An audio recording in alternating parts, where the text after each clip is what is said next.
Hey guys, welcome back to Sports Manic. The story of former Philadelphia 76ers point guard Ben Simmons is about as strange as they come.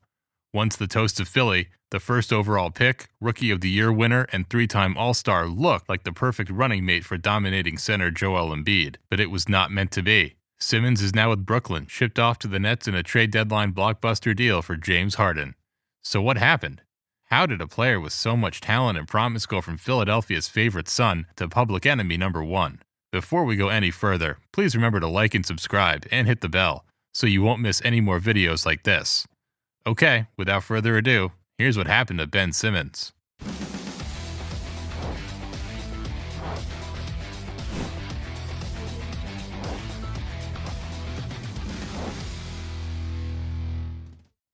Let's start at the beginning. The Australian-born Simmons was picked first overall in the 2016 draft to a Philadelphia team in the midst of the process. If you don't already know, the process meant that Philadelphia fielded intentionally bad teams for years and constantly traded for high draft picks, hoping to land two big superstars.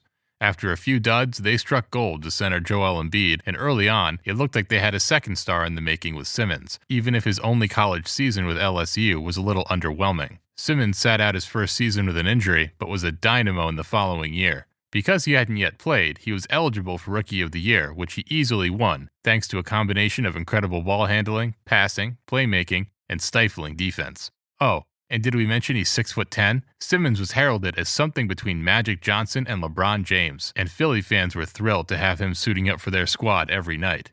There was just one little thing. Simmons didn't like to shoot very much. But that would get better, right? Wrong.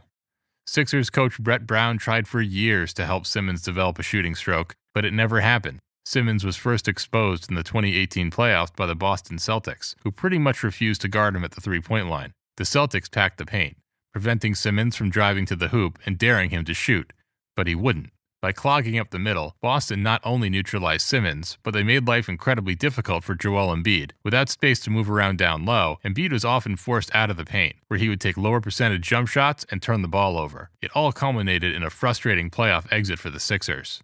A similar story followed in 2019, with Simmons again disappearing on the offensive end of the playoffs. And then, in 2020, he sat out the bubble postseason with a knee injury, and the Sixers got swept by their nemesis, the Celtics. Simmons' offensive struggles didn't stop the Sixers from signing him to a rookie max contract worth a staggering $177 million over 5 years. Flash forward to 2021, and it's a new day in Philadelphia. The Sixers roared into the playoffs, cruising to the Eastern Conference semifinals against the Atlanta Hawks. Simmons had looked strong all year, making another All-Star team and nearly winning Defensive Player of the Year. But the wheels came off against the Hawks. Atlanta got deep into Simmons' head, intentionally fouling him to send him to the free throw line and mocking him as he shot just 15 of 45 from the charity stripe. The Sixers were the better team in that series, but Simmons was so disengaged offensively that he became a liability on the court. Things came to a head in Game 7 when Simmons, already on Philly fans' last nerve, passed up a wide-open dunk attempt late in the fourth quarter. The Sixers would lose the game moments later, and Simmons was booed off the floor by an enraged hometown crowd. It was the lowest moment of Simmons' professional career and his last in Philadelphia. What followed next felt like a Greek tragedy. First, Coach Doc Rivers and star center Joel Embiid criticized Simmons in the post-game press conference. Simmons then cut off contact with the team. He wouldn't talk to Sixers staff or players for the whole summer, at one point telling his teammates not to come visit him at his home in Los Angeles. When training camp started, Simmons was nowhere to be found. And that's when it got really ugly. The Sixers started fining him hundreds of thousands of dollars for missing mandatory team activities. But then, all of a sudden, Simmons claimed he had mental health problems. Why was this significant? Well, the NBA's collective bargaining agreement forbids a team from fining a player for missing time if he has a legitimate mental health claim and is seeking treatment. Of course, Simmons initially refused to meet with Sixers health staff, resulting in more fines. When all was said and done, the Sixers had fined their once point guard of the future $19 million for refusing to show up to work. While Simmons was making a mockery of the NBA's mental health protocols, Sixers president of basketball Daryl Morey was hard at work trying to get rid of him. There were all sorts of possibilities in play. Morey was initially trying to convince Portland to trade superstar guard Dame Lillard for Simmons, but the best they would offer was second-tier player CJ McCollum. At one point, Morey had his sights set on the Kings. Sacramento is basketball purgatory, so naturally they've managed to squander promising young talents like DeAndre Fox and Buddy Hield. They also had a young star in the making named Tyrese Halliburton, who, as of this video, is now with the Pacers. But Sacramento wouldn't budge either, sending Morey back to the drawing board. During the season, we heard rumors of Simmons maybe heading to Minnesota, where his good friend Karl Anthony Towns plays for the Timberwolves, but the two teams couldn't strike a deal. Complicating matters, Morey refused to include some of the Sixers' young players as trade pieces, like up-and-coming point guard Tyrese Maxey and perimeter defensive monster Matisse Thybulle. It seemed hopeless at times, but in February of 2022, right at the trade deadline, Morey worked his magic.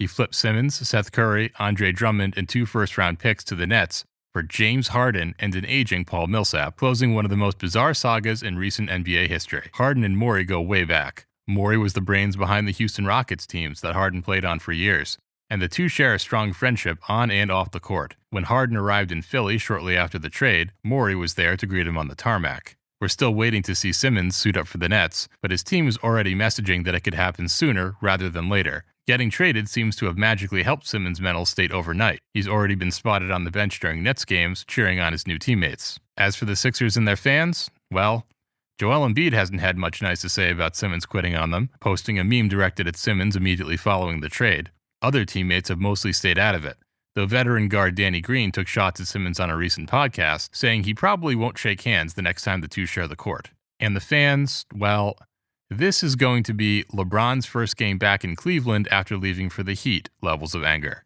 Philly fans get a bad rap for once throwing snowballs at Santa Claus during an Eagles game. Who knows what they're going to hurl Simmons' way? So, when could we see Simmons face the city that he once called home? The Nets visit the Sixers on March 10th, but it's still up in the air whether Simmons will play. Personally, I doubt it. And so ends the story of Ben Simmons, at least for now. What did you think of it? Do you really think he had mental health issues? Or was he faking it to save his money? Is he to blame for refusing to learn how to shoot? Or is it on his teammates for throwing him under the bus? Let us know in the comments below, and remember to like, subscribe, and hit the bell. That'll do it for us on Sportsmanic. We'll see you next time.